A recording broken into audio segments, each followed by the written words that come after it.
a serious sound system in his car.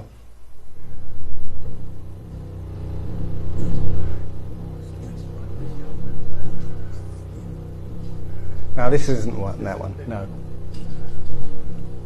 But you're going to see how that sound affects matter.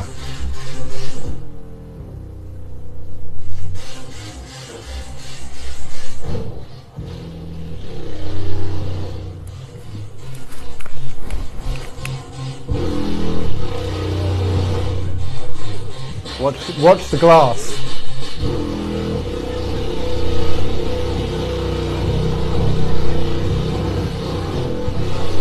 And now look at the metal, the steel.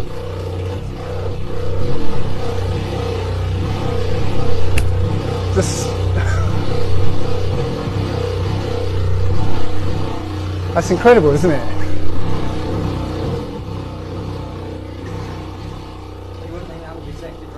No, I'm telling you, if you've got the resonant frequency of the glass and the steel, literally the glass would shatter, the metal will start to fly apart if you've got the right resonant frequency of that car.